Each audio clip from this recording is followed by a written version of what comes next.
What's up, guys? Carolina Jackpot coming at you on Tuesday evening, September the 7th, 2021. It's time for Week 2 picks against the spread. College football. Got 39 games on the docket this week. I'm going to do 20 of them tonight, and I'm going to do the other 19 tomorrow night. We're going to start off, this goes just in chronological order. We'll start off with Kansas at Coastal Carolina matchup on Friday night, and we'll go all the way through Saturday's 3:30 p.m. matchup between the Buffalo Bulls and the Nebraska Cornhuskers. Let's get after it. Kansas on the road at Coastal on a Friday night. Coastal is laying 27 points at home. This is the third matchup in as many years between the two teams. And Coastal leads the series 2-0. Won last year in Lawrence, 38-23. Last week we saw Coastal win 52-14 against the Citadel, an FCS team at home last Thursday night, which is not a bad FCS team. Coastal averaged 11 yards per play against the Citadel Bulldogs. Kind of started a little bit slow, let Citadel runs the option, and they didn't look too prepared for it at first, but then Coastal just kind of took over in the middle of the first quarter and just cruised from there. Kansas also played an FCS team, but they just barely squeaked by them, 17-14. South Dakota, which is not a very good FCS team. It's not South Dakota State. This is South Dakota at home. I do think Kansas is going to get better under Lance Leopold. I've said it before in other videos that I think they outkicked their coverage by being able to hire this guy. I think he's an excellent coach, but it's really not going to make a difference. Friday night in Conway, I think that Coastal is going to tune them up and score as many points as they want to be honest with you. I think Coastal covers the number there. UTEP in the nightcap on the road at Boise State. Boise State's 0-1. They lost last week 36-31 to UCF in a game where UCF kind of came back on them, but they were outgained by almost 300 yards. They did score once off of a pick six. They do have 2 more days to prepare for this game than what UTEP does. I also failed to mention the game before that Coastal has an extra day to prepare on Kansas as well. Don't know if that's really going to make a difference or not. UTEP's 2-0. They did lose their number one running back, Hankins, but they had 2 guys rush for over 100 yards against Bethune-Cookman, 38-28 win last week. I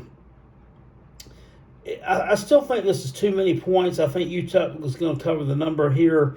If Boise comes out of the gate fast, now we could definitely see them rolling the score up there. But for the past year and a half, UTEP has been a decent team on the road at covering the numbers. They are an improving team, and I think they cover this number here against Boise State. Pitt Panthers going on the road, taking on Tennessee. This is called the Johnny Majors Classic. Hall of Fame head coach, coached at both places. This is a noon game on Saturday, and this one, despite the fact it is going to be at Tennessee, I think this crowd is going to be pretty amped up here, which will. I think we're going to see a lot of amped up, emotional crowds on Saturday, on September 11th. This is 20th anniversary, of course, of 9/11, 2001. It's going to be quite the special day, quite a day that I really don't know quite what to expect here from all these teams. But I do think they're going to have a fired up crowd at Neyland Stadium. Is that going to make the difference or not? Maybe. I mean, it definitely could have an effect on that.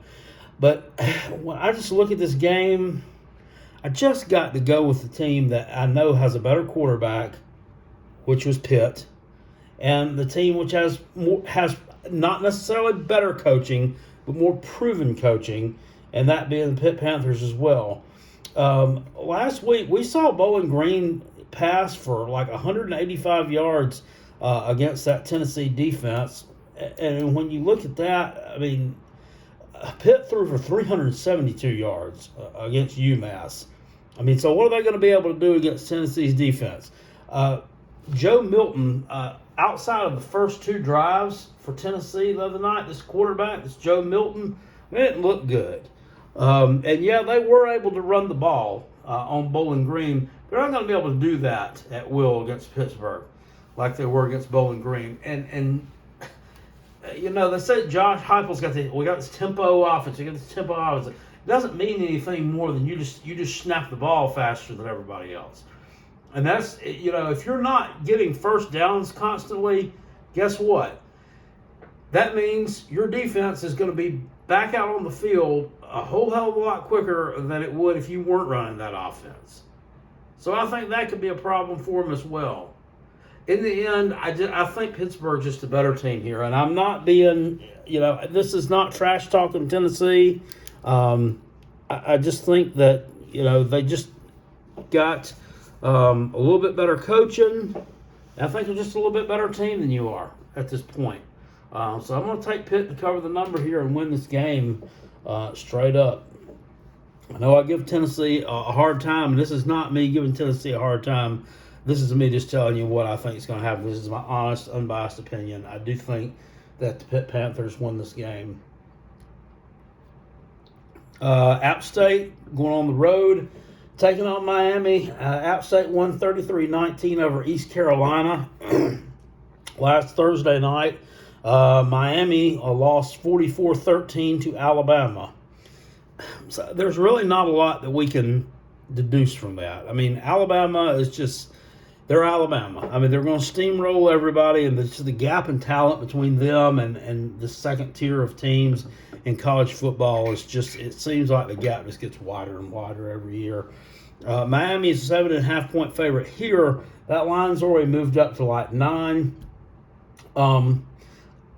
I think that Miami covers the number here, probably wins this game anywhere between 10 to 14 points. I do think Appalachian State's a very good football team. They're a very good Sun Belt team. You know, they're just not built for competing with teams in the upper crust of a conference like the ACC. I think Miami just has better athletes. And I still think Miami's a good team. I think they do have some value. I think their pride probably got hurt a little bit last week by the Crimson Tide, and probably rightly so, looking to make a statement here. App State working on 2 days extra rest though, so that's not anything to sniff out there. That's something else that one could take a look at. But in the end here, I think Miami takes care of business against App State. Vandy on the road at Colorado State. Colorado State laying 6.5 at home. This is a battle of two teams that lost to FCS schools last week. Vanderbilt lost 23-3 to East Tennessee State, a team which they actually outgained 351 yards to 314 yards. But they had 3 turnovers. East Tennessee State had none. One of those was a fumble return for a touchdown. Quarterback Ken Seals, who I thought was, going to lead the charge, and that Vanderbilt was going to be a much improved team. Didn't look like it. Didn't look like it last week. Colorado State lost 42-23 to South Dakota State, which is an FCS team, but this is also an FCS team that competed for the FCS National Championship in the spring. They lost 23-21 to Sam Houston State. So, I mean, we're seeing are we seeing a closing in the gap between our lower level group of 5 teams and our upper level FCS teams? It seems that way. They were almost even in yardage, but Colorado State, 2 turnovers. To me, this with the travel, with the time change, with the altitude, this is a game that's going to be 10 o'clock Vanderbilt time, 7 p.m. Colorado time. This is just not a good matchup to me for Vanderbilt. I think they take another loss here, and I think Colorado State covers the spread there. That one, Illinois on the road at Virginia. Virginia has won 9 straight non-conference games at Scott Stadium. We saw Illinois lose last week 37-30 to UT San Antonio after getting a 30-22 win in week 0 against Nebraska, which was largely aided by Nebraska miscues. Illinois is a banged-up team. The quarterback, Peters, probably not going to play again here. So I just would tend to lean with Virginia in this game. I think they just got too much talent, and this is a situation at home there where they get a fairly easy victory against the team from the Big Ten Western Division. We got Western Kentucky going on the road to take on Army. This is an interesting matchup. Western Kentucky last week's a 59-21 winner over UT Martin. Now, their quarterback is named Bailey Zapp, and you may have heard his name before. If you have, he was the quarterback for Houston Baptist. If you'll remember, that was a team that was throwing the ball all over the place last year. They only played like 3 games in the fall. He threw for 405 yards last Saturday night, 7 touchdown passes, only 1 interception in that crushing defeat of UT Martin there. The thing here that concerns me with Western Kentucky is they gave up 229 yards rushing to Martin. That's about 6.5 yards a carry. Army, of course, we saw them with a 43-10 win on the road at Georgia State, where they held them to 185 yards. You had to be impressed with that. Georgia State was dealing with a couple of injuries there, but I thought that they would be able to take care of business against Army at home, and they just absolutely obliterated them. So this is going to be just a huge contrast of styles here. This is another one, very emotional situation here at West Point. I think Army takes care of business in this game. I think they shut down that Western Kentucky aerial attack and win this game straight up and cover the number. South Carolina, the Gamecocks. My Gamecocks go on the road taking on East Carolina. Gamecocks, as of this printing, were catching 2 on the road in Greenville. That line has since shifted. South Carolina opened up as like a 4-point underdog or a 4-point favorite, and then the line shifted. They were like a 3-point underdog, 3 or 4-point underdog, and then now it's a pick 'em. It's been a very volatile line with a lot of the public money going on the Gamecocks, and that sometimes can be a bad sign. If the public is really heavy betting on somebody, you can just kind of figure that the public doesn't always know what they're talking about, and that can be problematic.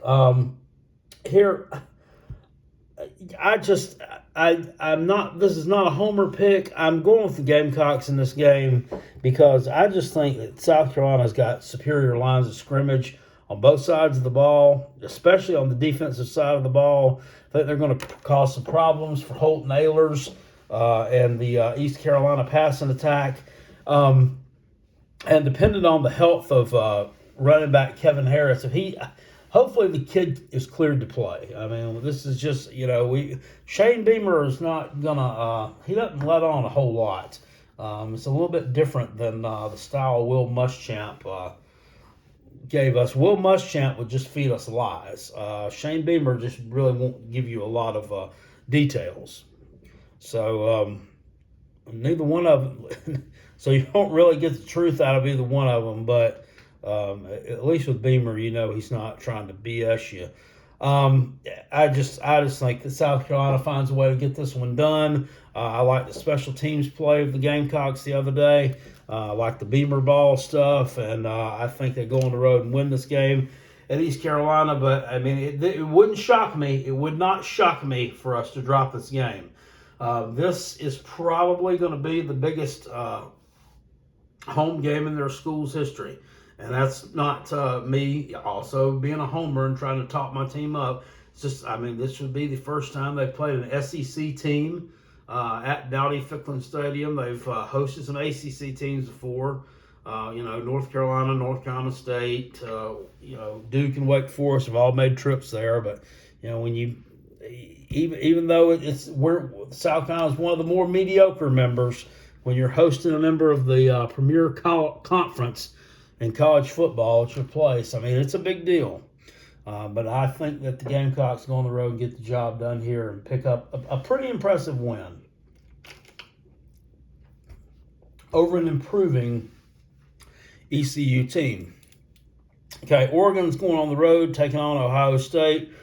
Oregon barely escaped Fresno last week. We saw Ohio State kind of do the same thing with Minnesota. They got that 45-21 win on the road. It was kind of a back-and-forth game there for a while. Ohio State has 2 more days rest than what Oregon's going to have, and plus Oregon has to travel. This will cause you problems right off the bat. Also, Oregon's dealing with a lot of injuries, namely defensive lineman Kayvon Thibodeau is his name. I don't know if he's going to play or not here. With the home field advantage, the injuries, just the extra preparation. I mean, I have to go with Ohio State here. I think they're just a better team. Defensively, I think they're going to cause some problems for Oregon, and they're going to win this game and cover that spread there fairly easily. I think they blow them out. The Miami of Ohio, the Red Hawks, go on the road, take on Minnesota. Minnesota's laying 19.5 at home.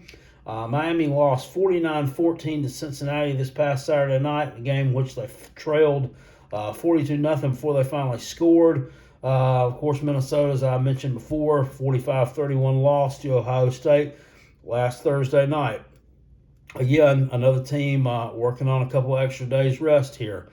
They did lose their running back, Muhammad Ibrahim, probably the best player on their team, to injury. He's going to be gone for the season. But they can, with quarterback Tyron Morgan, move the ball in the air a little bit as well. This is going to be close on this line here, but I think they win this probably by about 3 touchdowns. Nothing flashy, but I do think they get the job done here. I just think Miami of Ohio is not a very good team out of the Mid-American Conference at this point.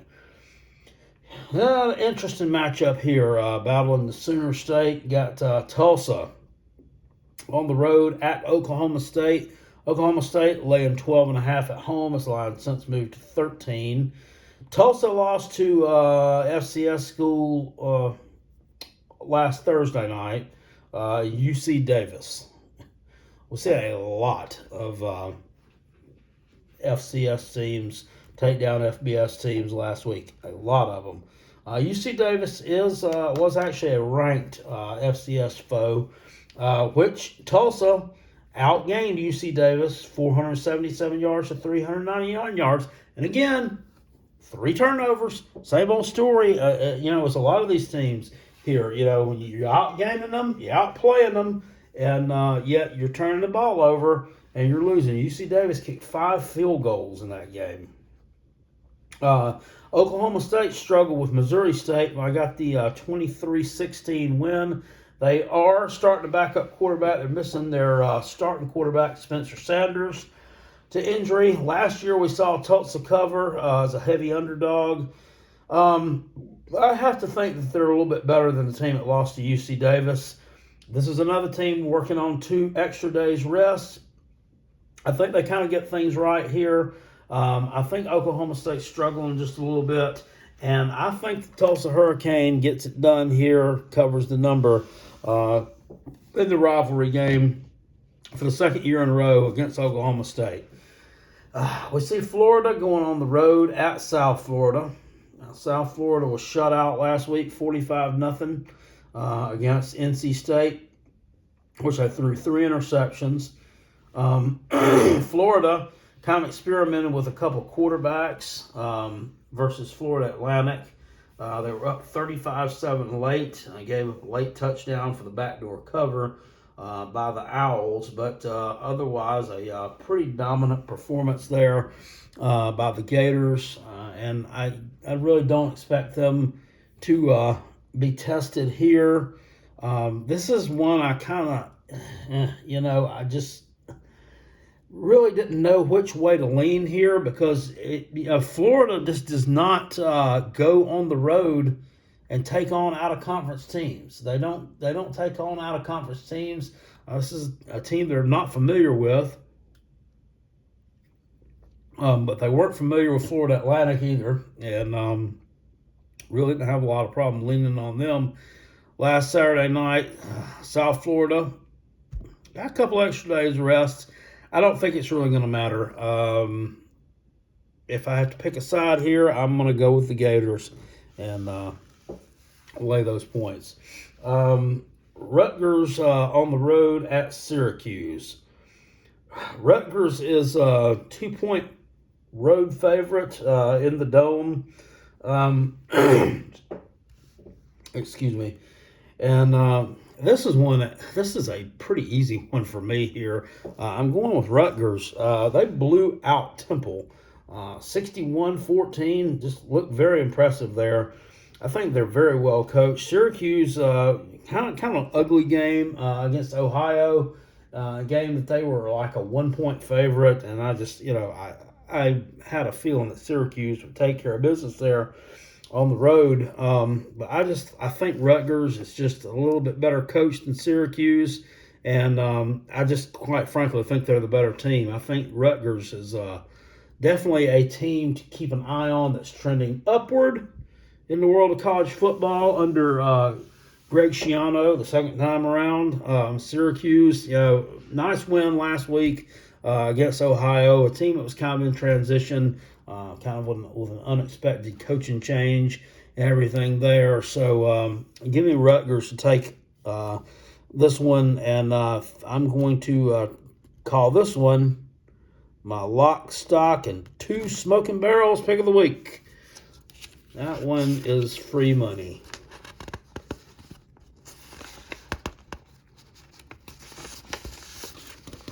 All right. Middle Tennessee going on the road to Virginia Tech as a 19-point underdog. Middle out of Conference USA, that eastern side of Conference USA. 50-15 win last week against Monmouth. That's an FCS team. They didn't lose to theirs, and they didn't have to play a close game with them either. Monmouth's a decent FCS team as well. And I didn't know that until I did a little bit of research on them. I didn't even know they had a football team. The only thing I know of Monmouth is like one of those teams like Duke plays in the in March Madness first round, every year, something like that. Virginia Tech, as a team's playing on an extra day of rest.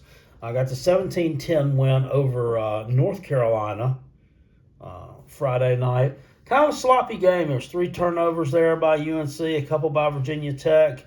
And they were very pumped up for that game. That was probably the most electrified crowd that I saw all weekend. So are we looking at a letdown here? The quarterback for Middle, Bailey Hockman, actually played for NC State last year when they played against Virginia Tech, and he threw 2 interceptions. So he'll be looking to right the ship there. You got to go back to 2018. You want to see the last time that Virginia Tech covered against a non-conference team in Lane Stadium. That's kind of surprising. They've not covered against the likes of such as Liberty, Furman, and Old Dominion. So with that being said, a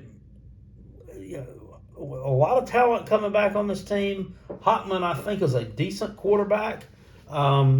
And I expect Middle to be able to move the ball a little bit here. I do think Virginia Tech kind of plays down a little bit. I do think there's a little bit of a letdown factor. I still don't believe in Justin Fuente as a head coach. I just don't. And this would just be a classic spot for somebody to lay an egg. I don't think they lay an egg. I don't think they lose this game, but I think it is a little bit too close for comfort for them. But I do think Virginia Tech gets the win here, but I'm going to go with Middle Tennessee to cover the spread there.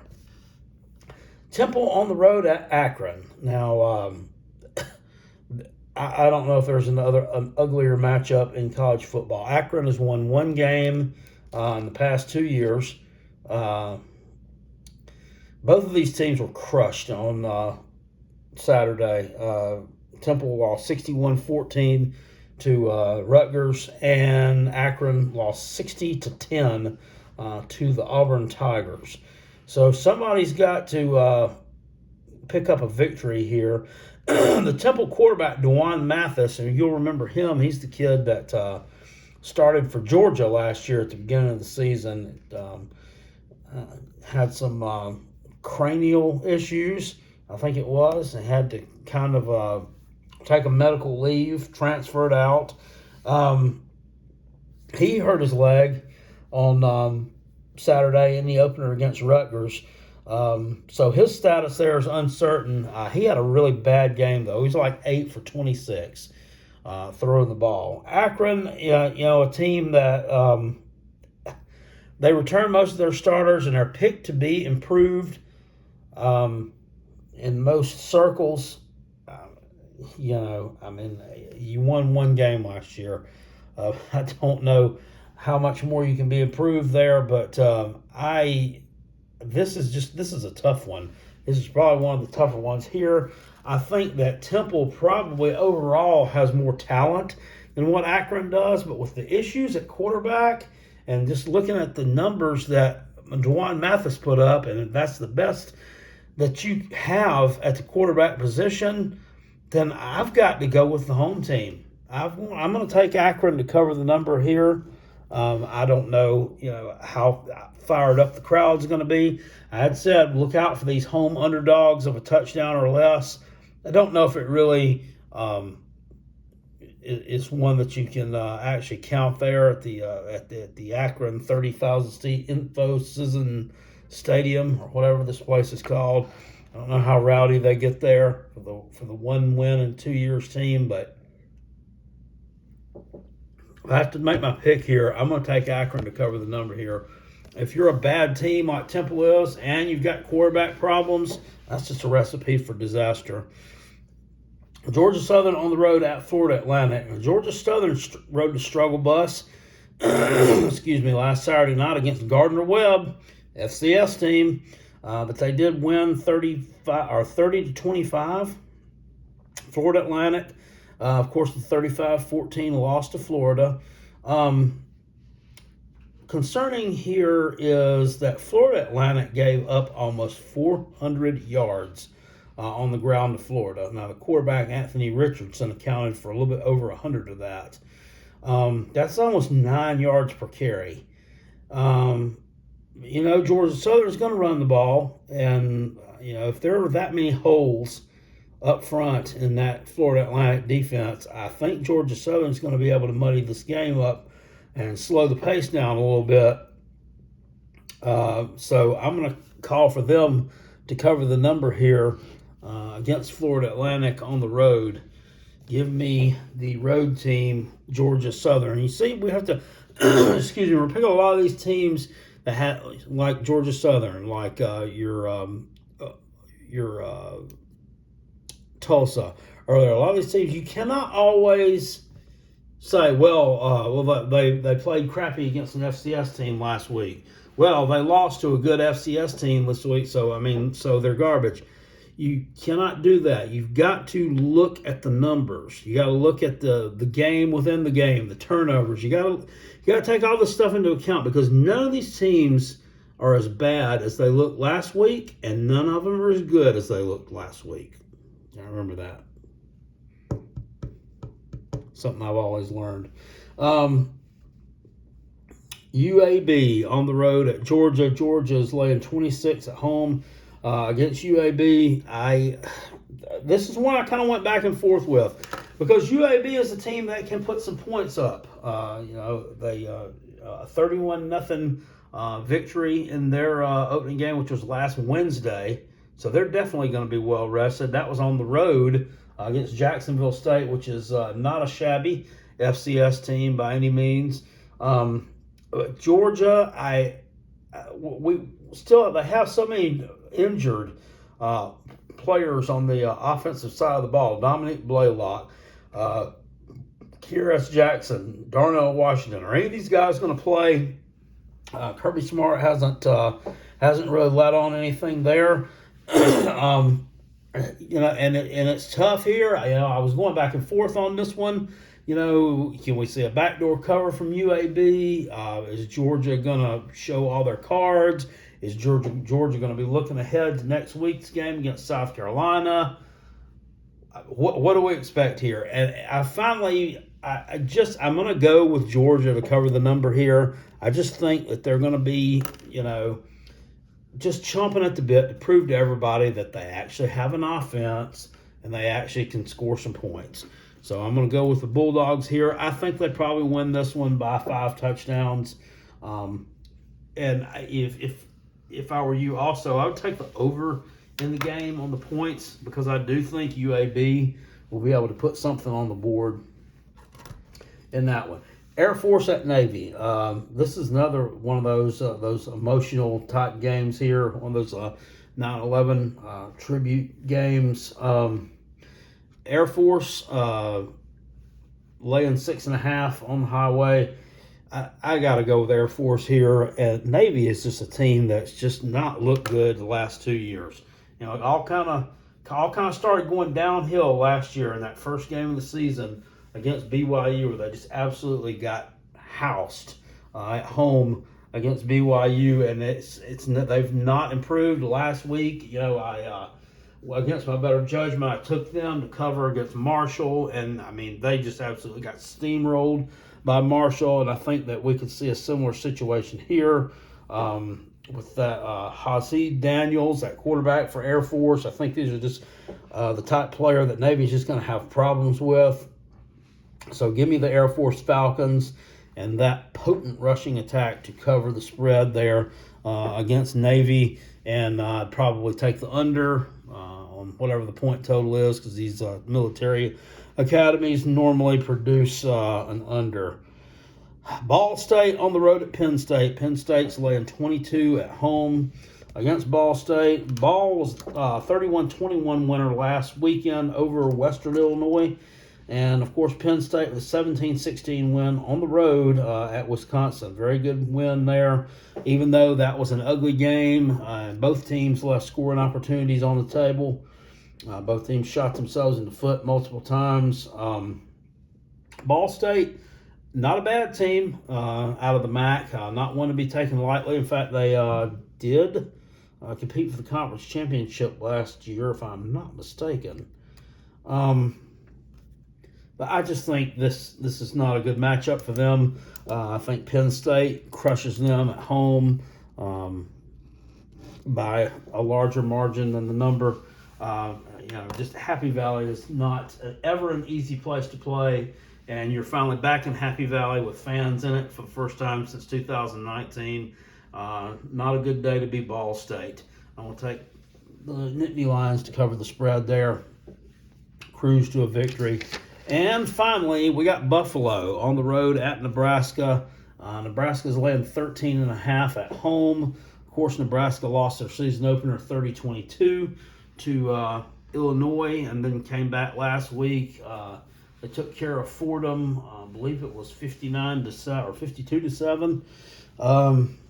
Buffalo won their opening game 69-7 against Wagner last Thursday, so they'll have an extra 2 days rest on Nebraska. This could be a situation here where the undefeated Buffalo Bulls are actually looking ahead to next week's game at home against Coastal Carolina. When did you ever think that anybody would say that they're looking ahead and looking past Nebraska. Not really, but that is going to be a big matchup for both Buffalo and Coastal Carolina. Buffalo is a team that has really, really been a force in the MAC for several years. Of course, they lose coach Lance Leopold, takes the job at Kansas. It's kind of ironic that the last game we're doing here on the board, the coach for one of the teams in the first game on the board. So they have a new coach in Mo Linguist, who has been co-defensive coordinator at Michigan, worked on the Dallas Cowboys defensive staff, so the defensive-minded coach. It's a little bit different than what they've been used to in the past. He has a totally new coaching staff too. Lance Leopold took about half the staff with him to Kansas, and he left the others behind. And old Mo didn't keep any of them on, but he has assembled a solid coaching staff. I just got to think this is going to be a close game. I just think this is going to be a close one. I'm not sold on Nebraska, beating up on Fordham, which is, I didn't even know Fordham had a football team. I know they had a basketball team. I didn't know they had a football team. And why they were coming to Nebraska, I have no clue. But that's not any kind of litmus test to prove to me that they're ready to, say that the ship has been righted. And I do understand that Buffalo also played a Sister of the Poor in week 1 as well. But I just think that this 13.5 is not enough points, or it's too many points. And I think this is going to be a knife fight for Nebraska. And I'm going to go with Buffalo here to cover the number. We've seen Nebraska get into games like this with teams like South Alabama. A couple years ago, they lost to Northern Illinois back in 2017. No, I'm not really sure. That was the year before Scott Frost came. But still, not that Scott Frost has really turned things around since he's been there, though. So I think this is they're a prime situation here where they could be upset. I don't think they will. I do think they'll find a way to win this game, but I do think it will be very close. So those are half of the picks against the spread for week number 2 of the college football season. We'll be back with the remaining 19 picks tomorrow. Appreciate it, guys. Thanks for watching. If you enjoyed this content, please hit it with a thumbs up. Please subscribe to the Carolina Jackpot channel if you are not subscribed to it already. And catch all the college football videos here all season long. I'll see y'all later. Appreciate it. Peace. I'm out. Go Gamecocks.